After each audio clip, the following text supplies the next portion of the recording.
Economist Ross Garnaut has called for a mammoth investment to turn Australia into an energy superpower capable of cutting a significant chunk of global emissions on top of its own zero-carbon goals. In a speech to the Jobs Summit last night full of dark warnings that Australia's economic position was actually much worse than feared, the Melbourne University professor stressed it was also better placed than any other country to benefit from the global push to clean energy. He said Australia's superpower transformation could reduce global emissions by 7%, apart from removing its own 25% of emissions, and called for the nation to make changes that might seem impossible along the way.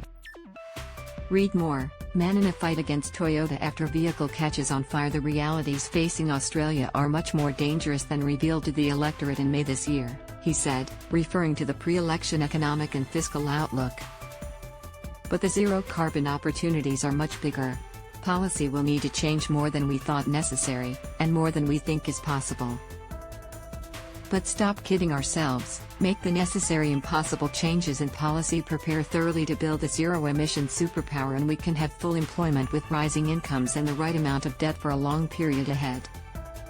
The investment needed would be massive, about 5.5% of GDP, more than $100 billion, every year from now into the 2050s. But the man responsible for several high-profile government economic reviews said that was within the range of investment in mining during the China resources boom.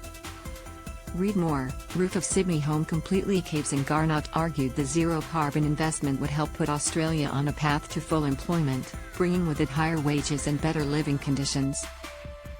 And he said Australia had 5 crucial advantages in a zero-emissions economy: the best solar and wind resources in the developed world, massive mineral ore exports requiring energy-intensive processing, an abundance of critical materials needed in the zero-carbon economy, huge amounts of land for biomass energy and carbon sequestration, and human skills and infrastructure from mining.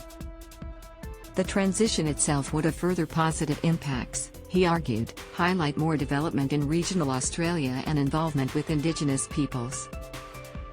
Renewable electricity and green hydrogen would also flip energy economics on its head, making it cheaper for Australia to process its own minerals locally instead of sending them overseas for the value to be added. Read more. Melbourne man defended woman before his death. Garnaut ended his keynote address with a direct appeal to Prime Minister Anthony Albanese and Treasurer Jim Chalmers. As Prime Minister and Treasurer, the challenges are bigger than the official forecast told you to expect, and the opportunities are greater, Garnaut said. Some of your predecessors faced challenges of similar dimension and left our country vulnerable because they avoided them. Introducing Garnaut, Albanese said the country was at a critical juncture in time. The clean energy revolution is as significant as the industrial revolution, he said. The Minerals Council of Australia rejected Garnaut's call for a minerals rent tax, as introduced by the Gillard Labor government and later repealed by the coalition.